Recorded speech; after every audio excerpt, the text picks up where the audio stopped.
ذات پر حق ہے، ہر آدمی کا اپنی ذات پر حق ہے۔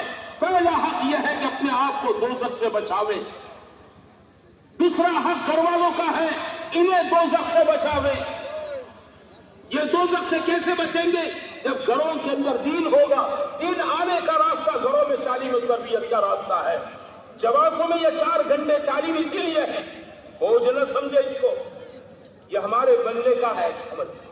فضائل قرآن سے تعلیم شروع کریں گے، پہلے دن ایک حلقہ لگا دیں، جماعت ایک حلقہ، سب کا کلمہ سنیں، سب کی سورہ فاتحہ سنیں، سب کی کوئی اور چھوٹی بڑی سورت سن لیں۔ جماعت کا ذمہ دار، جماعت میں کوئی حافظ صاحب ہیں، ولی صاحب ہیں، اندازہ لگا لیں کس کا قرآن پکا ہے، کس کا کمزور ہے۔ اس اعتبار سے پورے سفر میں سیکھنے سکھانے کی جوڑیاں کیا کہتے ہیں، میں پورے سفر میں ان کے ساتھ آپ کو بیٹھنا ہے۔ اپنی بسم اللہ صحیح کراؤ، اعوذ باللہ صحیح کراؤ، الحمد شریف صحیح کراؤ، کلمہ صحیح کراؤ۔ پورے سفر کے اندر یہ ان پر محنت کریں، انفرادی وقت کو قرآن کو صحیح کر لیں۔ یہ نہیں کہ تبلیغ کے پہلے چلے میں 8 صورتیں یاد ہیں اور تبلیغ کا یہ 10واں چلہ ہے تو 8ویں صورت ہے، کیا 9ویں سیکھنا مکروہ ہے؟ اور بتاؤ 9ویں سیرت جماعت میں نکلے سے مکروہ ہے؟ پہلے چلے میں 10 یاد تھی، 12ویں چلے میں بھی 10 یاد ہے، کیا مذاق بنا رکھتا ہے جماعت کو؟ بھائی سیکھو، قرآن سیکھنے کے لیے تو نکلے ہو، 13ویں سیکھو، 14ویں سیکھو، یاسین شریف ناظرہ سیکھو، واقعہ سیکھو، تبارک الذی سیکھو، الف لام میم سجدہ سیکھو۔ یہ روزمرہ کے حضور صلی اللہ علیہ وسلم کے معمولات کا قرآن ہے۔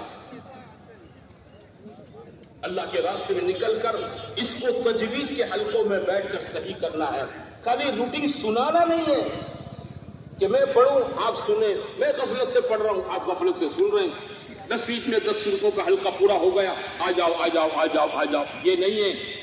محنت کریں اپنے ساتھیوں پر، ہاں جب تک اطمینان نہ ہو جاوے کہ آج کا سبق میرے ساتھی نے پکا اور برابر صحیح سنا دیا ہے، وہاں تک قرآن کا حلقہ چلتا رہے، بھلے آدھے گھنٹے کی ضرورت پڑے، پونے گھنٹے کی ضرورت پڑے، 1 گھنٹے کی ضرورت پڑے، اس پر محنت ہو۔ کتاب کو پڑھنا ہے، الگ الگ کتابوں میں سے 10 منٹ پڑھنا ہے، ہر حدیث کو 3 مرتبہ پڑھے، یعنی کتاب پڑھنے والا اچھا پڑھنے والا آدمی، اٹک اٹک کر پڑھنے والا نہ ہو، سیکھنے والے کو کتاب نہ دے، سیکھنے والا پڑھے گا اٹکے گا، ساتھیوں کا من نہیں لگے گا۔ اچھا ماہر ہے وہ پڑھے، جس کو اچھا پڑھنا آتا ہے اس سے کتاب پڑھوا، تاکہ سب ساتھی دھیان توجہ کے ساتھ اس پڑھنے والے کی بات کی طرف متوجہ ہو۔ کتاب کی تاریخ کے بعد 6 صفات کے مذاکرے کرو، یہ 6 صفات زندگیوں میں لانے کے لیے ہے، یہ مذاکرے تبلیغ میں نکل کر تقریر سیکھنے کے لیے نہیں ہے، تقریر سیکھنے کے لیے نہیں ہے، یہ عملی طور پر زندگیوں میں لانا ہے۔ اس لیے بار بار اپنی مجلسوں کے اندر نئے پرانے ساتھیوں کے بیچ میں اس کے مذاکرے کرنے ہیں، اصول اور آداب کے مذاکرے تعلیم کے حلقے میں ساتھیوں کو سکھاویں۔ بھائی اعلان کیسے کریں؟ ہمارے بہت سے علاقوں میں دیکھا جماعت میں یا مقام پر گشت کے دن کے اعلان کرتے ہیں کہ بھائی مغرب بعد گشت ہے تو کہتے ہیں بقیہ نماز کے بعد دین کی بات ہو، عصر بعد اعلان کرتے ہیں دعا کے بعد دین کی بات ہو، یہ تو ادھوری بات ہے۔ آپ کے پاس کوئی آدمی آئے اور یہ کہیں آئندہ اس بار تمہارے بیٹے کا ولیمہ ہے، کیا کہیں بولو، اور آگے چپ ہو جائیں، آپ کیا سمجھیں گے؟ ارے بات سمجھتے ہو، وہ یوں کہتے ہیں آئندہ ہفتے اتوار کو میرے بیٹے کا ولیمہ ہے، اور چپ ہو جائیں، آپ کیا سمجھیں گے؟ آپ کا من اندر سے کہے گا بھائی میرے کو آنے کا کبھی آنے کا یہ بولنے مجھے میرے بیٹے کا ولیمہ ہے تو بہت اچھی بات ہے،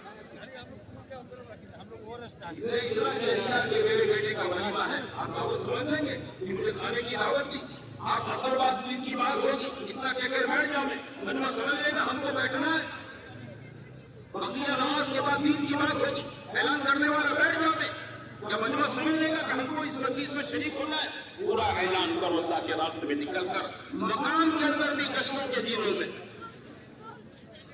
دعا کے بعد اگر گشت کے آداب ہیں، بھائی دعا کے بعد سارے حضرات نصیب رکھیں، انشاءاللہ دین کی اہم اور ضروری بات مغرب بعد گشت اعلان کرو، بقیہ نماز کے بعد سارے بھائیوں سے گزارش ہے، ریکویسٹ ہے، بیٹھیں، انشاءاللہ دین کی اہم اور ضروری بات یہ اس کو کہتے ہیں پورا اعلان. پورا اعلان نہ کریں. یہ اعلان کیسے کرنا؟ ہر ساتھی سیکھے گا. کہاں سیکھے گا؟ تعلیم کے درمیان میں ہمارا ایک عمل ہوتا ہے اصول اور عادات کے مذاکرے کا. اعلان کرنا ہر آدمی کو سکھاؤ. نیا ساتھی سیکھے، پرانا سیکھے. اور بات ترتیبی بات کیسے کرنی ہے، گش میں نکل کر متکلم بن کر کیسے بات کرنی ہے، یہ ساری چیزیں کیا کرنی بولو؟ تعلیم کے ہر درمیان روزانہ آئٹم بدل بدل کر ایک ایک چیز بدل بدل کر سیکھتے سکھاتے آگے چل رہا ہے. اصول کا مذاکرہ، آداب کا مذاکرہ، کھانے کا، پینے کا، سونے کا، سفر کا، مسجد میں رہنے کے آداب ہیں. روزانہ الگ الگ چیزیں لیں. یہ نہیں ہے کہ خدمت کے ساتھ ہی دسترخوان بچھاوے اور آپ نے مشورے میں کھانے کے آداب دے دیے تھے. کس کے؟ الطاف بھائی یہ ہیں. اوے الطاف بھائی چلو آ جاؤ، سب بیٹھ جاؤ، کھانے کے آداب بیان کرو. اب وہ دسترخوان لگا رہے ہیں. مقامی ساتھی کی دعوت دی، وہ میزبان دسترخوان لگا رہا ہے اور مسجد میں جماعت بیٹھ کر کھانے کے آداب. نہیں، یہ وقت اس کے بیان کرنے کا نہیں ہے. یہ تو ہمارے تعلیم کے حلقے کا عمل ہے. تعلیم کے حلقے میں جہاں اصول کا مذاکرہ ہوگا، کام کرنے کے ڈھنگ کا مذاکرہ ہوگا، روزانہ آئٹمیں بدل بدل کر، چیزیں بدل کر ہم اپنے یہاں آداب کا مذاکرہ بھی کریں. آج کھانے کے آداب، کل سونے کے آداب، پھر سفر کے آداب، سنتوں کے مذاکرے. کیوں؟ اس لیے کہ یہ ہمیں پورے 3-4 مہینے میں اپنے آپ